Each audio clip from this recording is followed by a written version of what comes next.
आइए प्रिय भक्तजन लोग, अब सावन मास में भगवान विष्णु का कथा श्रवण करते हैं। बोलिए विष्णु भगवान की जय, भोले बाबा की जय। श्री नारायण कहने लगे कि वाल्मीकि ऋषि इस प्रकार राजा दृढ़धनुआ को उद्यापन विधि बताकर कहने लगे, हे राज जन, तेरा कल्याण हो। अब मैं पाप नाशिनी सरजू को जाता हूँ। तब राजा आनंद युक्त श्री स्त्री सहित उनकी पूजा करने लगा। ऋषि ने राज की पूजा को अंगीकार कर उसे आशीर्वाद दिया। तब सायंकाल हो जाने पर वाल्मीकि ऋषि वहाँ से चल दिए। राजा भी सीमा तक उनको पहुँचाकर अपने घर को आया और अपनी रानी गुण सुंदरी से कहने लगा, हे सुंदरी, राग द्वेष वाले गंधर्व नगर के समान इस संसार में मनुष्य को क्या सुख है। नाशवान शरीर को छोड़कर ध्रुव को प्राप्त करने के लिए, श्री पुरुषोत्तम का स्मरण करने के लिए मैं वन में जाता हूँ। तब वह पतिव्रता ऐसे वचन सुनकर अत्यंत नम्रता से हाथ जोड़कर कहने लगी, हे पतिदेव, मैं भी आपके साथ चलूँगी। पतिव्रता स्त्रियों के लिए तो पति ही देवता है।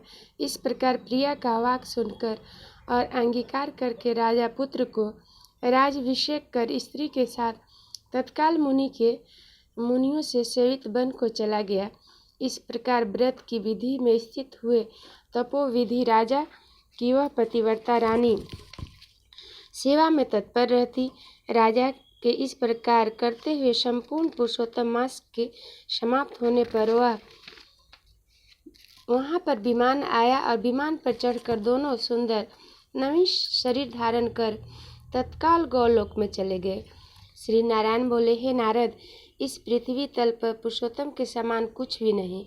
1000 जन्मों तक तप करने से भी वह फल नहीं मिलता जो पुरुषोत्तम मास में सेवा से मिलता है। जैसे बंदर के 3 रात्रि स्नान करने से करोड़ों जन्म के पाप नष्ट हो गए थे। श्री पुरुषोत्तम मास में अनजाने ही उस दुष्ट बंदर का स्नान होने से पूर्व कुकर्मों का नाश हो गया था और वह सुंदर शरीर धारण कर विमान पर चढ़कर गोलोक को चला गया था। तपोनिधि सब लोगों के हित के लिए वह कथा मेरे से कहिए कि उस बंदर के 3 रात्रि वहाँ पर स्नान किया वह बंदर कौन था, उसने क्या आहार किया और कहाँ उत्पन्न हुआ, उसके अनजाने में पुरुषोत्तम मास में स्नान करने का क्या फल हुआ। श्री नारायण बोले, केरल देश में उत्पन्न अत्यंत लोभी एक ब्राह्मण था। इस कर्म से लोक में वह कंजूस नाम से विख्यात था। यद्यपि उसके पिता ने उसका नाम चित्र शर्मा रखा था। वह कभी भी कोई धार्मिक कृत्य नहीं करता। एक दिन वन में विचरने वाली माली उसका मित्र था।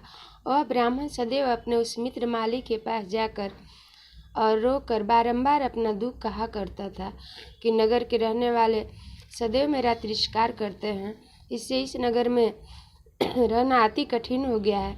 वह माली उसको दीन जानकर दया करता हुआ बोला, हे चित्र शर्मा, तुम इस समय बाड़ी में रहो।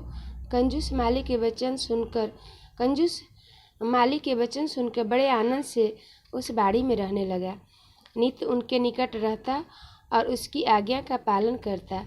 इससे उस माली का उस ब्राह्मण पर दृढ़ विश्वास से अपने समान और उस बाड़ी का उसको अधिपति बना दिया और सब प्रकार से बाड़ी की चिंता छोड़कर स्वयं ने राजा के मंदिर में नौकरी करने ली।